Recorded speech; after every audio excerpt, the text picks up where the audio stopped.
வியானா வந்து வெறும் வியானா கிடையாது. வன்ம வியாதி வியானா அப்படின்னு சொல்லிட்டு பேரே மாத்திக்கலாம். அந்த அளவுக்கு வந்து வன்மத்தை வச்சுட்டு சுத்திட்டு இருக்காங்க. நேத்து எபிசோடு பார்த்தேன். சாண்ட்ராவ, விக்கல்ஸ, சபரின்னு சொல்லிட்டு அவங்க மேல அந்த அளவுக்கு வந்து வன்மத்தை கக்குறாங்க. சாண்ட்ரா பத்தி, விக்கல்ஸ் பத்தி சொன்னது கூட ஓரளவுக்கு ஓகே, 50% ஓகே நம்ம சொல்லிக்கலாம். ஆனா சபரியை பத்தி சொன்னதுல ஒரு சில ஓகே பாயிண்ட் இருந்தாலும் அவர் வந்து மிக்சர் சாப்பிட்டுட்டு தான் இருக்காருன்னு சொல்லி சொன்னதெல்லாம் வந்து ரொம்ப மோசம்.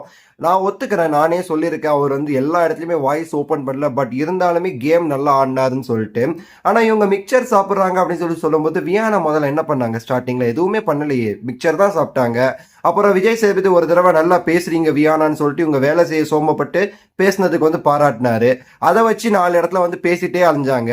அதுக்கப்புறம் அரோராவும் அதே மாதிரி பேசும்போது நம்ம லவ் கண்டென்ட்டுக்கு ஜம்ப் பண்ணலாம்னு சொல்லிட்டு லவ் கண்டென்ட் போய் கேவலமா போச்சு. அது அதில் நீங்களே வந்து குழியை தோண்டி படுத்துக்கிட்ட மாதிரி உங்களை வெளியே அனுப்பிச்சு தொலைச்சிட்டாங்க.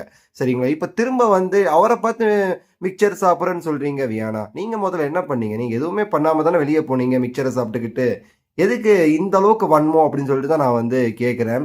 பேசணும், அதாவது ஒரு மைண்ட்லயே வந்துட்டாங்க போல வன்மத்தை கக்கணும்னு சொல்லிட்டு. நீங்க வெறும் வியானா கிடையாது, கியூட் வியானா கிடையாது, வன்ம குடோன் வியானான்னு சொல்லிட்டு பேரை மாத்திக்கங்க, நல்லா இருக்கும். உங்களுக்கு இதே மாதிரி தான் தோணுது அப்படின்னா கமெண்ட்ஸ்ல சொல்லுங்க. லைக் பண்ணி, ஷேர் பண்ணி, ஃபாலோ பண்ணி சப்போர்ட் பண்ணுங்க.